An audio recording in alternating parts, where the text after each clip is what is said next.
nam lahko poveste, kaj Zvezi borcev Kamnik pomeni današnji praznik? No, današnji praznik nas spominja na dogodke, ki se je začel z uporom v Kamniku.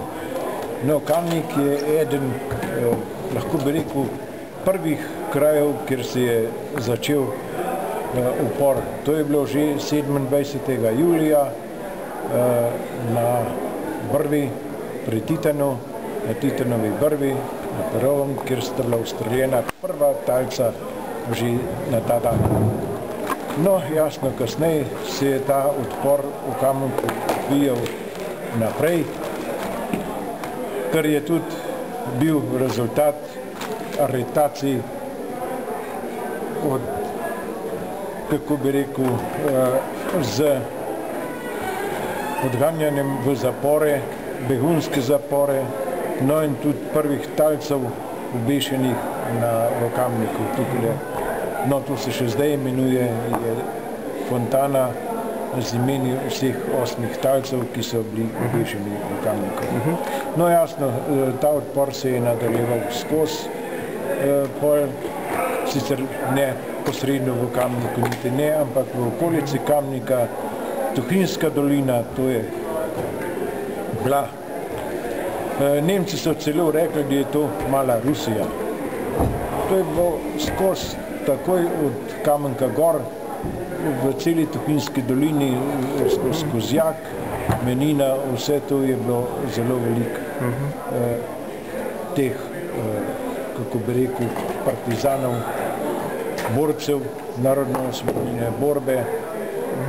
No, in to, jasno, to je težko pozabiti in prav je, da se teh dogodkov tudi po tolikem času še spominjamo. Pa menite, da je današnja generacija mladih dovolj osveščena o teh dogodkih? Premalo.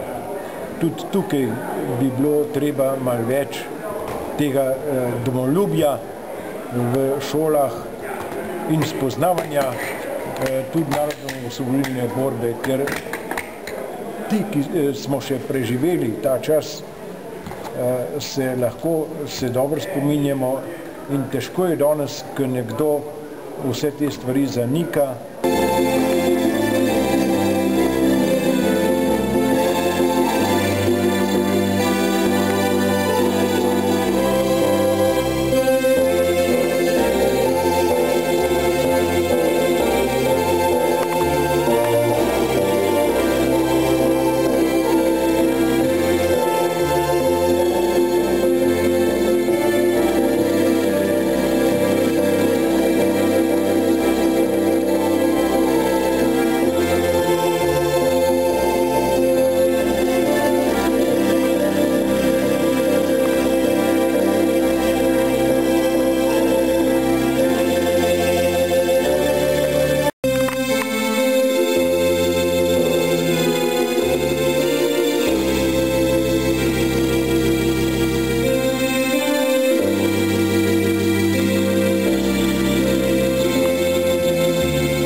Ki je vsako leto in ki nas spominja na pomembne dogodke. Na pomembne dogodke za tiste, ki so jih doživljali in tudi za tiste, ki spoštujejo te vrednote, naše zgodovinske vrednote, pred vojno v letu 40, 41 do 45. Mislim, da tej naši Sloveniji in tudi Kamniku manjka veliko človeških vrednot, dostojanstva in seveda predvsem razmišljam, kako bomo živeli jutri. Ampak vendarle, pomembno je, da vidimo tudi kdo in kdaj in zakaj je osvobodil to našo državo, kdo in zakaj se je boril in kdo je nastavil, kot rečemo, nastavke za našo najpomembnejšo potem osvobodilno 10-dnevno vojno, da je Slovenija postala samostojna evropska država v Evroatlantski zvezi.